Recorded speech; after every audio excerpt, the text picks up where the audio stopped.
Assalamualaikum warahmatullahi wabarakatuh. Rahayu, rahayu, rahayu. Om Swastiastu. Salam.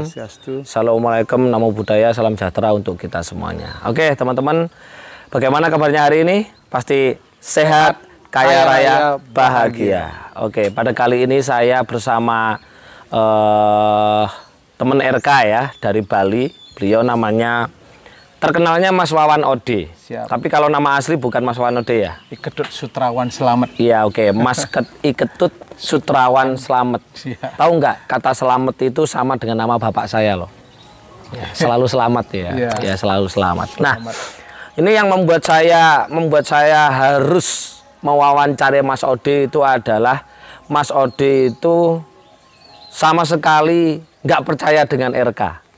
Ya, nggak percaya dengan RK. Itulah sebabnya saya selalu bilang sama teman-teman, RK itu nggak butuh dipercayai, nggak butuh diyakini, cuman butuh dilakukan, jalani, dilakukan sesuai dengan ilmu di serat di Wedatama itu ada bunyi seperti ini, Mas Ode.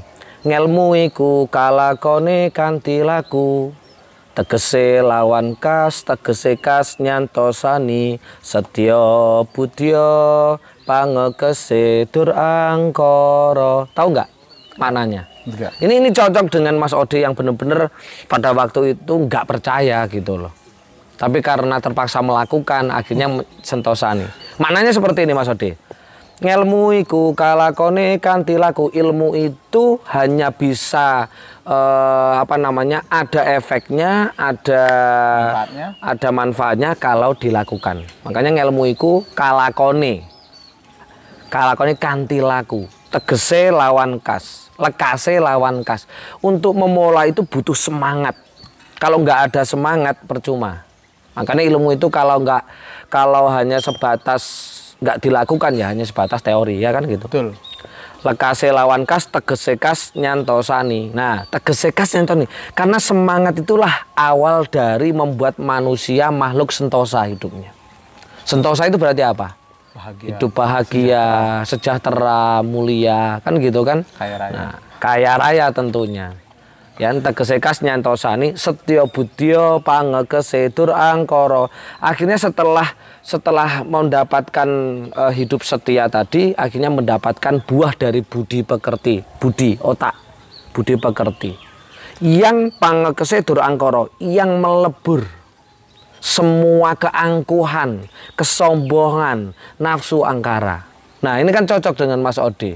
Walaupun nggak percaya RK, nah ini kan saya dengar dari Pak Gede nih. Yep. Ya, dengar dari Pak Gede katanya Mas Ode ini lucu gitu loh, nggak percaya dengan RK. Makanya saya pengen tahu, nggak percaya. Ceritanya seperti apa Mas Ode? Monggo silahkan. Selamat pagi teman-teman RK, Om Swastiastu.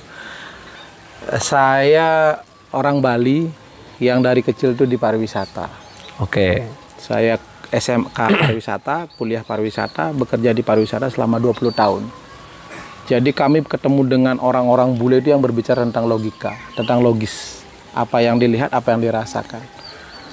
Nah, ketika corona, ada sahabat saya, namanya Pak Gede Sentane, keadaannya sangat susah.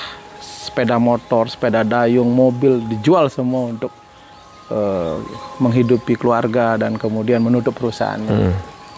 Satu hari dia bilang begini, antar saya ke Gilimanuk. Saya mau belajar spiritual ke Jawa. Dia bilang itu. Saya antar karena dia nggak ada mobil. Nggak bilang mau belajar RK gitu nggak ya? Cuman bilang sebenarnya ke Jawa gitu. Jawa. Saya antar sampai Gilimanuk. Habis itu saya lihat kasihan dia jalan kaki nyebrang karena dulunya kan dia pakai mobil, kadang-kadang pakai supir kan, tiba-tiba jalan. Tiba-tiba COVID gini. Ya, kasihan ya. Kasihan saya lihatnya. Jalan ke pelabuhan, bawa tas, naik bus gitu kan, dalam hati sebegini amat hidup kita. Cuman ya udahlah, namanya hidup kan. Iya. Mana nomor saya itu ditaruh di bank lagi sama dia karena mungkin ada nama teman itu ada tertera di sana ketika di jaminan. Jadi Bank Mandiri itu sering nelpon saya juga. Untuk jadi jaminan? Bukan, dia nanya gini, gimana kabarnya Mas Gede, kok nggak pernah bayar gitu. Serius, karena di sana mungkin ketika pinjam ada nama-nama sahabat atau keluarga itu ditaruh di bank itu, saya nggak paham juga. Salah satu nama saya ditaruh di sana adalah Nah, kemudian datang dari, singkat cerita, datang dari Jawa setelah beliau melakukan spiritual itu, beliau sangat rajin mengajak saya olahraga. 5:30 olahraga, bukan pagi. RK ya? Bukan RK? Bukan.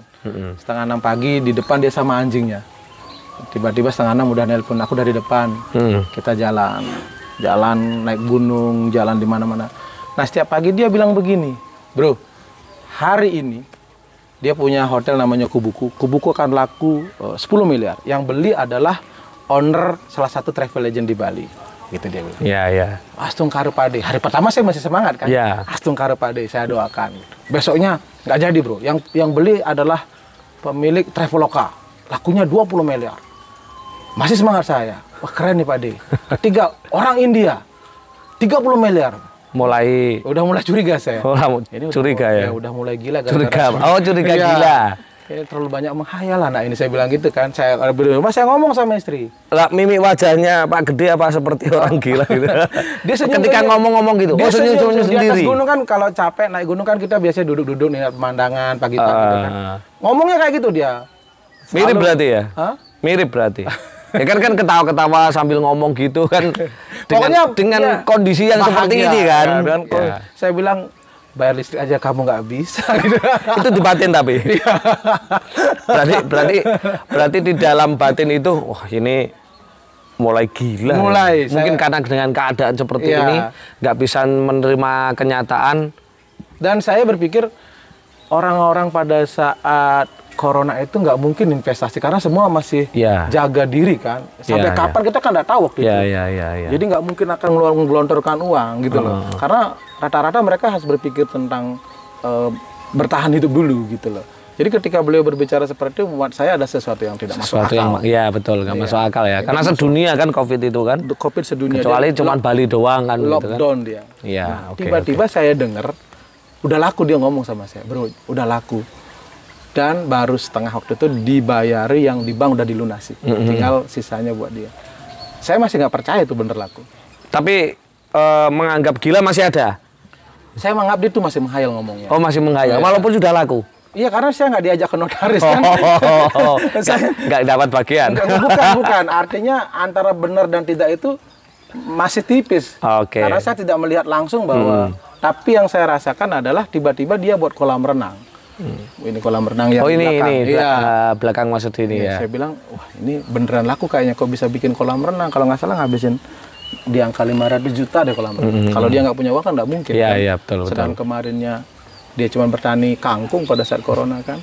Dengan muka kusam, pokoknya hilanglah ganteng. Ketawa-ketawa sendiri. Di sini dia mesebedi malam-malam nggak tahu saya ngapain.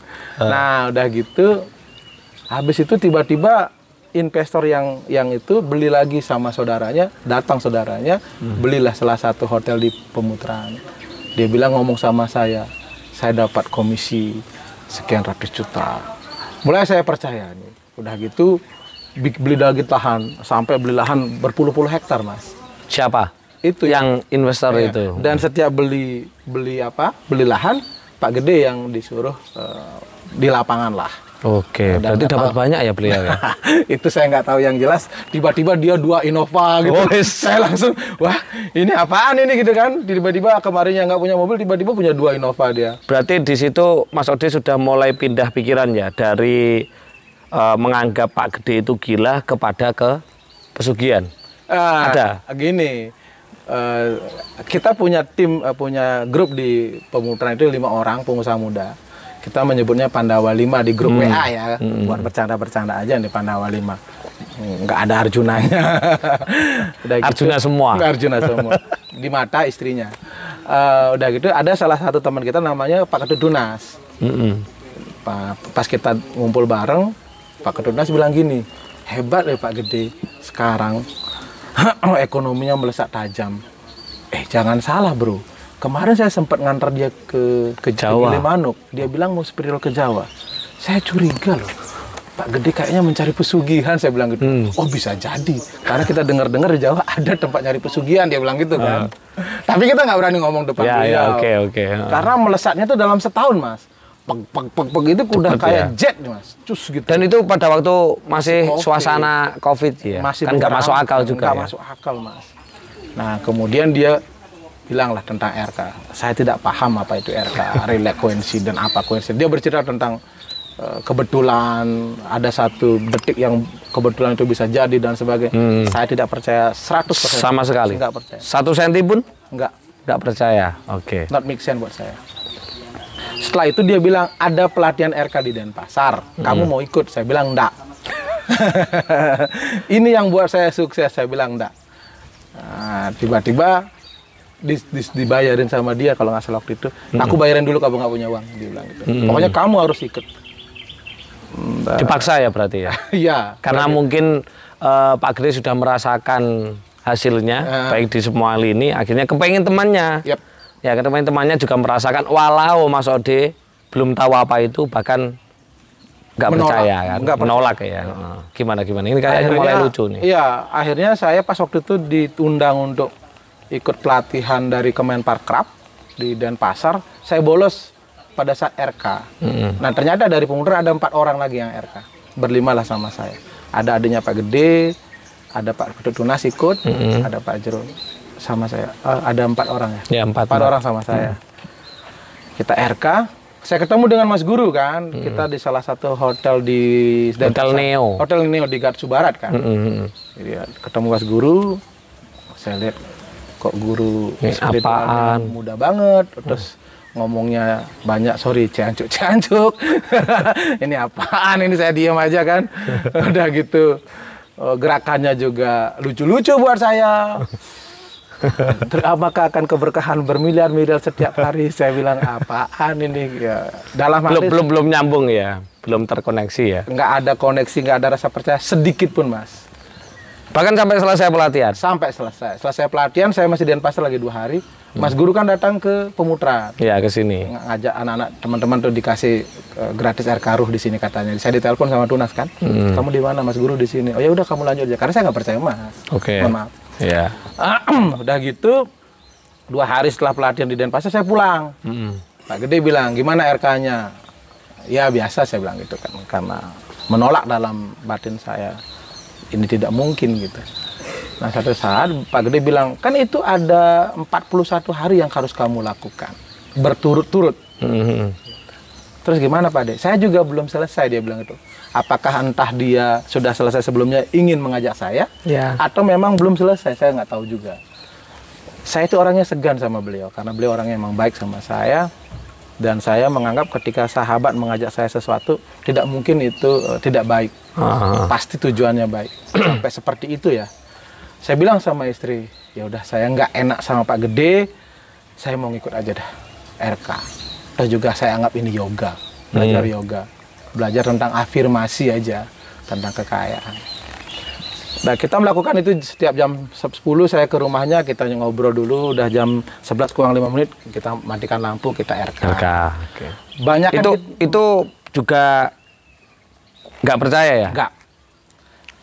Cuman yang saya rasakan setelah RK itu tidurnya itu nggak pernah mimpi Mas. Lelap itu, dan paginya itu biasanya, saya kan orangnya sedikit gendut ya.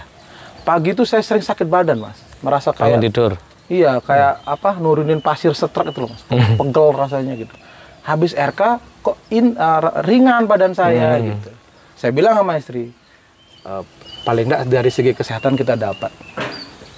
Saya merasa ringan dan paginya itu saya fresh untuk kerja gitu. Dari segi kesehatan ya. Kita lakukan, kita banyak bercanda, ngobrol, sharing-sharing tentang bisnis, tentang semuanya. Sampai kalau nggak salah di hari yang ke-30, tiba-tiba ada surat dari Kemenparkrab. Itu rutin itu, menjalankan RK itu? Iya kan, kita harus 41 hari. Terus ketika menjalankan itu sudah ada mulai kepercayaan atau setengah atau belum? Belum juga? Nol. Belum juga, oke. Cuman yang saya rasakan, untuk kekayaan ya Mas, untuk kesehatan ya, untuk kesehatan saya merasakan. Untuk kekayaan enggak, saya tidak percaya 100%. Di hari ke-30 tiba-tiba saya dapat undangan untuk di TOT, Training of Trainer di Kemenparkrab. Saya bilang Pak Gede, saya dapat undangan ini, gimana? Ambil saja peluang ini. Iya. Saya baru WA di grup, kalau di daerah lain gimana? Ikut daerah lain jam 11 malam. Karena di Jawa kan beda sama di Iya, beda di 1 jam. Akhirnya saya diundang karena saking semangatnya, Mas. Pesawatnya yang harusnya besok, hari ini saya ke Banyuwangi. Saking semangat. Sangat semangatnya. Saya lupa tanggal 6. Terus ngapain di sana? Sampai di airport ditolak saya, Mas. Pak, ini tiket untuk besok, bukan hari ini. Oh iya. Saya saking semangatnya, saya nggak waktu itu tanggal berapa gitu. Pokoknya H-1 saya udah datang ke airport. Saya mau pulang ke Bali. Udah apa? Eman-eman. Udahlah saya di Banyuwangi. Nah, ingatlah saya punya teman di Banyuwangi yang dulu sama saya satu tim di Adijaya. Namanya Mas Mulyadi. Saya share di grup. Ada yang nomor punya yang kontak Mas Mulyadi, ada. Ingatlah saya beliau di rumah. Nah, waktu itu Mas Mulyadi rumahnya kecil, BTN gitu kan. Saya harus melakukan RK jam 11 malam. Karena udah eman-eman kan, udah hari ke-31 lagi 10 hari kan. Ya udahlah, mau dibilang apa aja terpaksa saya RK aja di kamar tamu waktu itu. Dengan segala risiko saya dibilang penganut ajaran apapun, it's okay. Ajaran bangong. Apaan? Ajaran Salermun ya. Atau ajaran cari bel. Udah besoknya saya berangkat ke Jakarta. Nah, ternyata di sana, Mas, ketika menjadi narasumber, minimal yang akademisi itu S2. Minimal. Yang praktis itu diploma 3. Saya praktisi. Dan saya hanya diploma 2. Nah, cuman pada saat itu saya tetap berdoa. Akhirnya saya lulus. Dan saya salah satu yang paling cepat, Mas, habis pelatihan besoknya langsung saya dikirim ke Labuan Bajo untuk jadi narasumber. Di samping semua ada S2, ya, S3, keren. Besoknya saya langsung dikirim ke Labuan Bajo. Saya pulang ambil baju, langsung saya berangkat ke Labuan Bajo. Di Labuan Bajo juga saya melakukan RK. Itu sudah mulai menyambung-nyambungkan nggak dengan apa ini gara-gara RK atau sudah mulai. Oke. Apakah ini gara-gara RK ya gitu. Tapi masih belum percaya tentang kekayaan. Ya, oke. Ya, hanya keberuntungan saja. Ya. Kemudian di Labuan Bajo saya juga melakukan RK. Nah, kejadiannya gini, setelah saya menjadi narasumber, banyak orang yang tertarik dengan apa yang saya sampaikan. Nah, adalah salah satu tim protokoler dari sana, entah itu dari bupati atau pejabat di sana, bilang sama saya setengah 11 malam bahwa orang penting ini mau ketemu dengan saya, mau banyak bertanya mengenai saya mau dijadikan semacam penasehat atau apalah istilahnya. Orang penting ya? Iya, orang penting mau ketemu saya. Saya bilang, saya jam 11 harus RK. Kalau saya ketemu dengan beliau, tidak mungkin sebentar. Pasti kita ngobrolnya lama. Padahal kan belum percaya RK nih. Ada orang penting mau ketemu kok malah nggak ditemui. Karena sudah sayang, Mas. Oh, sudah eman-eman ya. Udah 34 sudah hari. 34 hari. Lagi seminggu, karena proses 41 hari itu ya. Iya, jadi ya udahlah saya tuntaskan aja dulu apapun yang terjadi, yang penting saya lakukan gitu. Meskipun dalam benak saya masih belum percaya gitu. Akhirnya ya saya bilang jam 11 saya ada meeting Zoom. Jadi mohon maaf sekali kalau bisa besok. Dia bilang, oh besok Bapak nggak bisa karena Bapak ada agenda lain gitu. Kalau bisa malam ini. Ini proyeknya lumayan loh, Mas. Kalau Mas jadi tim penasehat atau apalah namanya, lumayan itu deal-dealannya. Saya bilang, saya udah janji dari kemarin tentang Zoom. Jadi mohon maaf sekali. Akhirnya saya nggak ketemu beliau, saya matikan HP, saya RK. Iya. Ya seperti itulah. Sampai 41 hari lah kita selesai RK. Seperti itu dulu perjalanannya. Terus singkat ceritanya? Singkat ceritanya. Sering keliling kota akhirnya? Keliling Indonesia. Oh, keliling Indonesia malah ya. Dan itu tidak hanya keliling ya, ada uangnya ya? Ada cuannya. Ada cuannya ya? Setiap sekali ngomong sejam itu cuannya bagus. Oh gitu? Iya, bisa ya menghidupi keluarga lah. Dari situ mindset tentang RK gimana? Masih belum percaya sekali, Mas. Terus kapan mulai atau sampai sekarang nggak percaya dengan RK? Gini. Kan RK nggak butuh dipercayai, nggak butuh yakini, butuh dijalani doang.